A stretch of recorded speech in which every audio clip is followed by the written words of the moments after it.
আপনাদের মসজিদে আসার আগে আমি যে মসজিদে চাকরি করতাম, সেই মসজিদে একদিন জান্নাতি কারা হবে, জান্নাতীদের আলোচনা শুরু করলাম। তো আলোচনার মধ্যে একজন মুসল্লি দাঁড়ায় গেছে, দাঁড়াই আমাকে প্রশ্ন করতেছে, হুজুর আপনারা হুজুররা যে জান্নাতে যাবেন তার কি গ্যারান্টি আছে? বুঝেন কি প্রশ্ন, যে হুজুর আপনারা যে জান্নাতে যাবেন তার কি গ্যারান্টি আছে? তখন আমি কিছু সময় চুপ থাকলাম, চুপ থেকে বললাম, হ্যাঁ ঠিক বলেছেন, হুজুররা জান্নাতে যাবে তার কোনো গ্যারান্টি নাই। আর হুজুররা কেন বা জান্নাতে যাবে? এই হুজুররা 7 বছর 8 বছর বয়সে মা বাবাকে ত্যাগ করে মাদ্রাসায় চলে যায়। যে বয়সে সন্তানরা তার মায়ের কোলে ঘুমিয়ে থাকে, সেই বয়সে উঠে উঠে ফজরের নামাজ, তাহাজ্জুদ নামাজ একদিনও ছাড়ে না। জীবনটা তাদের রাসূলের সুন্নাতের পরে জীবনটা চলে যায়, দাড়ি রাখে, টুপি পরে, পাঞ্জাবি গায়ে দেয়, এইভাবে সারাটা জীবন তারা পার করে দেয়। তাহাজ্জুদ নামাজ পড়ে, ফরজ নামাজ পড়ে, নফল নামাজ পড়ে, কোরআন তেলাওয়াত করে, সহিশুদ্ধভাবে সুন্দরভাবে নামাজ আদায় করে, মুসল্লিদের নামাজ পড়ায়, মসজিদ ঝাড়ু দেয়, মসজিদ পরিষ্কার করে, সুদ ঘুষের ভিতরে যায় না, তারা সুদ ঘুষ থেকে বেঁচে থাকে, হারাম খায় না, তারা মানুষকে কষ্ট দেয় না, মানুষের উপর জুলুম করে না, তারা তো জান্নাতে যাবে না। জান্নাতে যাবে তারা যারা ঘুষ খায়, সুদ খায়, নামাজ পড়ে না, বেনামাজি, সিগারেট খোর, জেনাখোর, আকাম কুকাম করে বেড়ায়, মসজিদের ধার ধারে না, ইমামদের হুজুরদের সমালোচনা করে বেড়ায়, তারা জান্নাতে যাবে। আমি বললাম যে এরা জান্নাতে যাবে, হুজুররা জান্নাতে যাবে না। একজন মানুষকে আলেম হতে হলে কত কষ্ট করতে হয়। মাদ্রাসায় গিয়ে আপনি 1 মিনিট বসে থাকতে পারবেন না, 24টা ঘন্টা তারা হুজুরদের নজরানির ভিতর থাকে। একটু 19 থেকে 20 হলে তাদেরকে হুজুররা আঘাত করে, শাসন করে।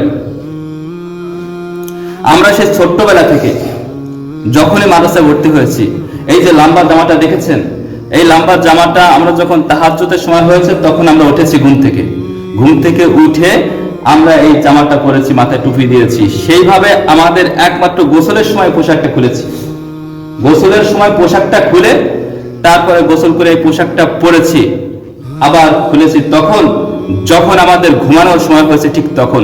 তাহলে এই লম্বা জামা, মোটা জামাটা আমরা পরে সারাদিন কাটিয়ে দিই, আমাদের কষ্ট হয় না, মাথাও আমাদের গরম হয় না। আমরা সহিশুদ্ধভাবে কোরআন তেলাওয়াত করি, মানুষকে দিনের পথে আহ্বান করি, মানুষকে সত্যের পথে ডাকি, পাপ কাজ থেকে বেঁচে থাকার জন্য আহ্বান করি। কি বুঝলেন? আলেমরা জান্নাতে যাবে না, হুজুররা জান্নাতে যাবে না। জান্নাতে যাবেন আপনারা। নামাজ পড়বেন না, রোজা রাখবেন না, মসজিদ ঝাড়ু দেবেন না, মসজিদ পরিষ্কার করবেন না, সেইগুলো হুজুর হৃদয় করাবেন। মাসে 50 টাকা 100 টাকা বেতন দিয়া আপনারা লিডার হয়ে যান, একজন নেতা হয়ে যান। সবাই এসে মসজিদে এসে হুজুরদেরকে জ্ঞান দেওয়া শুরু করে দেন, ইমামদেরকে জ্ঞান দেওয়া শুরু করে দেন। একটা কথা মনে রাখেন, যে 50 টাকা দিয়ে 100 টাকা দিয়ে যদি ইমামকে আপনারা ক্রয় করতে পারেন, তাহলে ওই জান্নাতের ধারে কাছে আপনারা যেতে পারবেন না। যে ইমামদেরকে আপনারা অর্ডার করেন, সেই ইমামরা আপনাদের পক্ষে কখনো আল্লাহ তাআলার কাছে সুপারিশ করবে না।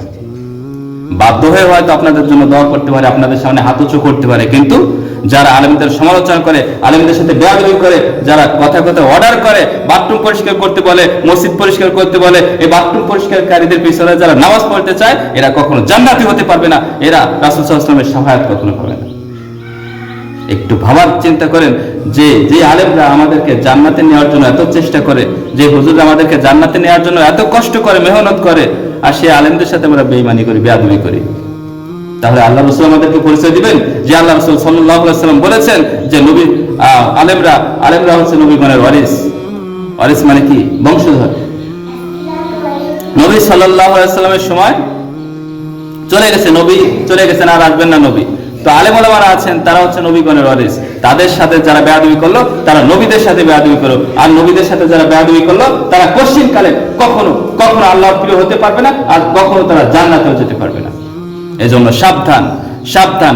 আলেমদের সমালোচনা করার আগে একটু ভেবে নিবেন যে তারা কি করেছে, কি করে বড় হয়েছে, আর আমরা কয়েকটা সিগারেট খেয়ে, কয়েকটা বিড়ি খেয়ে, কয়েকটা নামাজ ছেড়ে দিয়ে, কয়েকটা নাফরমানি করে, কয়েকদিন ঘুষ খেয়ে, সুদ খেয়ে তারপরে আমরা এই পথে এসেছি। বুড়ো বয়সে তারা নামাজের কথা মনে পড়ে না, আর বড় বড় কথা বলেন। আর মাদ্রাসার একজন তলেবে এলেম, তাদেরকে আপনার ঝাড়ি মারেন, বেশি কথা বলেন, অথচ একজন মাদ্রাসার তলেবে এলেম ওই 7 বছর 8 বছর বয়স থেকে ওদের নামাজ কাজা যায় না, ওরা সুন্নাত ছাড়ে না। আর তাদের সাথে আপনারা প্রতিযোগিতা করেন, পাল্লা করেন, তাদের সমালোচনা করেন, আল্লাহ তাআলার কাছে কি জবাব দিবেন একবার একটু চিন্তা করে দেখেন।